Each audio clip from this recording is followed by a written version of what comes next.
Cette vidéo est le 4e épisode d'un total de 5. Si t'as pas vu les 3 premières vidéos de cette série sur le harcèlement scolaire, je te conseille de les visionner avant de regarder celle-ci.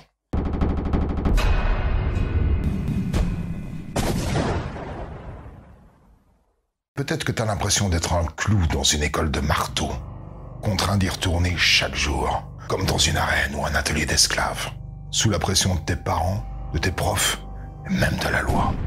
Comme le migrant, obligé de quitter sa maison pour se rendre là où personne ne veut voir sa gueule. T'apprécierais peut-être quelques conseils pour survivre, là où on te fait comprendre que t'as pas ta place. Sois conscient que tes harceleurs te montrent une réalité biaisée. Le monde n'est pas rose, ça tu le sais. Mais ceux qui te persécutent te font croire qu'il est encore bien plus noir qu'il ne l'est vraiment.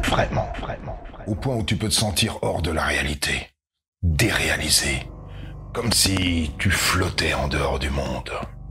Tu peux aussi perdre le sens ou le contrôle de toi-même, la dépersonnalisation. Renseigne-toi sur le harcèlement, tu regardes cette vidéo, c'est déjà très bien.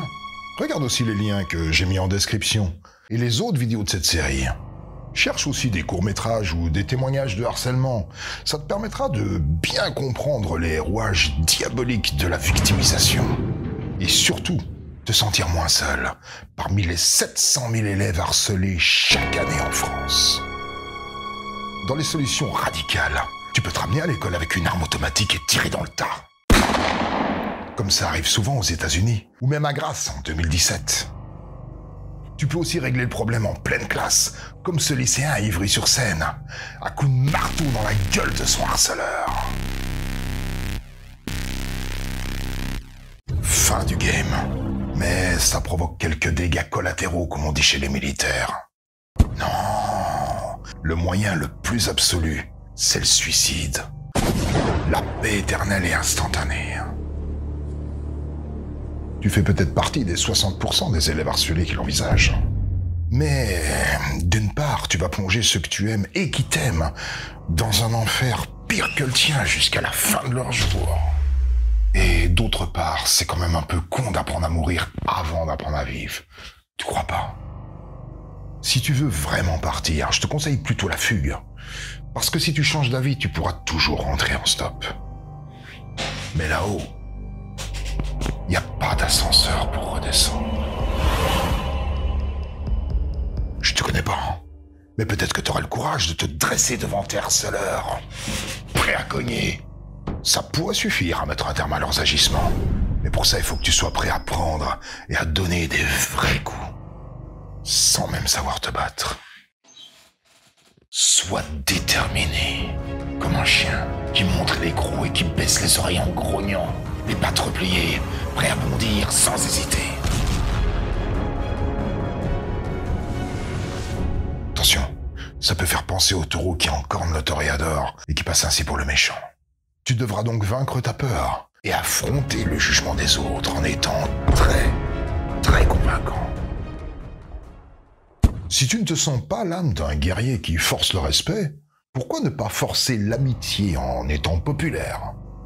Tu sais, une personne très timide peut renvoyer, sans s'en rendre compte, une impression d'être hautaine ou de snobber les autres, comme si tu les calculais pas. Alors qu'en vrai, tu n'oses simplement pas leur parler. Essaie de déterminer les vraies raisons pour lesquelles on se réjouit du malheur qui t'arrive. Qu'est-ce qui émane de toi qui attise la haine, le mépris ou même la vengeance? Est-ce que tu aurais quelque chose à te reprocher? Et si tu générais inconsciemment de l'envie ou de la jalousie? T'es peut-être le chouchou du prof, trop belle, ou simplement surdouée. Quelle que soit ta conclusion, essaie de gommer ce qui t'attire des emmerdes. Apprends à plaire, en jouant un rôle, en faisant semblant. Je suis le seul à te conseiller ça. Tout le monde te dira que tu dois te respecter en restant toi-même et que les gens doivent t'accepter comme tu es. Mais quand t'as des harceleurs qui te collent au train comme une merde au cul du matin au soir, tu trouves des solutions concrètes. Tu fais pas de la philo. Inspire-toi de gens charismatiques auxquels tu aimerais ressembler. Bon, si t'es black, trop grand, ou que tu dodotes, tu peux rien y faire. Mais des vêtements, des lunettes ou une coupe de cheveux, ça se change. Une posture, ça se redresse. Optimise ton apparence et ton comportement. Assure ta démarche. Regarde les gens dans les yeux. Souris. Mais attention, comme tes harceleurs t'ont collé une étiquette de souffre-douleur, ce rôle est maintenant bien ancré dans l'esprit de toute la classe. C'est ce qu'on appelle effet de halo.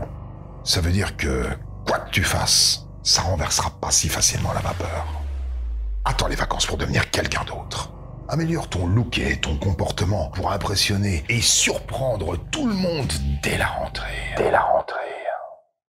Si cette solution te paraît irréaliste ou que tu te sens trop timide ou trop faible, joue plutôt la carte de l'espion. Renseigne-toi sur les horaires et les déplacements de tes harceleurs, ce qui te permettra parfois de les esquiver ou d'anticiper leurs attaques. Cherche des endroits discrets dans l'école, là où ils ne dénicheront pas, des salles inutilisées, un parking ou des locaux techniques par exemple. Et quand tu peux pas leur échapper, essaie d'enregistrer leur voix.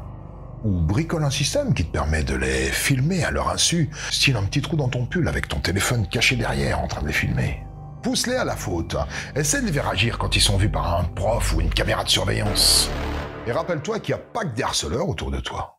Repère les élèves neutres qui pourraient te servir de témoins objectifs en cas de besoin.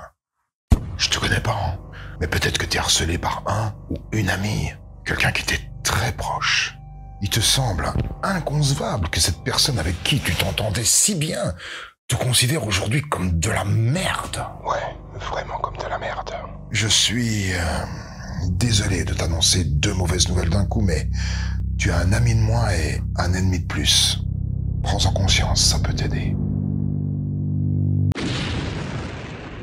Si t'es une fille qui aime porter des fringues qui mettent ton corps en valeur, et qu'à cause de ça tu te fais emmerder par les mecs, les profs et même tes parents, ça me fait mal au cul de te conseiller ça. Change de vêtements.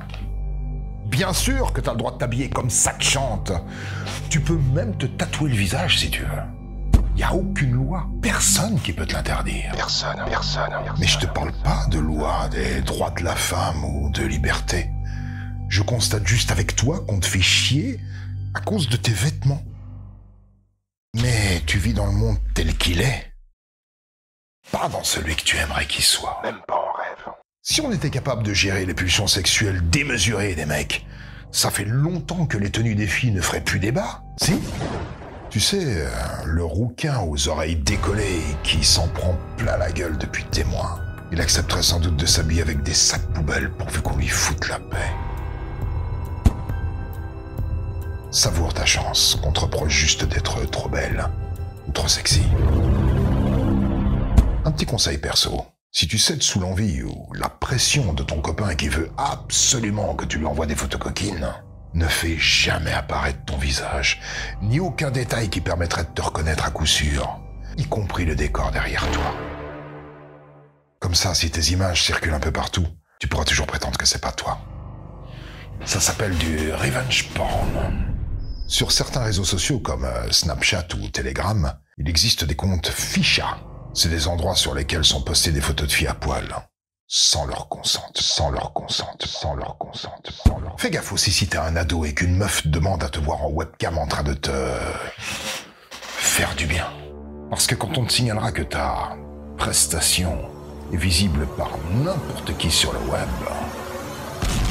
ce sera trop tard pour prendre conscience que la fille qui t'a demandé ça n'était pas vraiment la personne que tu croyais. Bonne chance pour faire disparaître toutes les copies de ton petit film. Si tu comptes sur les adultes pour t'aider, il faut le faire intelligemment, parce qu'ils ont oublié qu'ils sont aussi allés à l'école. Si tu veux rencontrer une oreille prévue pour t'entendre, essaye d'appeler le 3020, c'est un numéro exprès pour le harcèlement. Ils vont essayer de comprendre les mots de ton âge pour t'aider à sortir de cette impasse qui te dépasse. Qui dépasse tout le monde en fait. Quelle que soit la technique que tu comptes utiliser pour te sortir de cette merde, tu vas devoir réunir tout ton courage. C'est le moment ou jamais d'endosser ta cape de super-héros.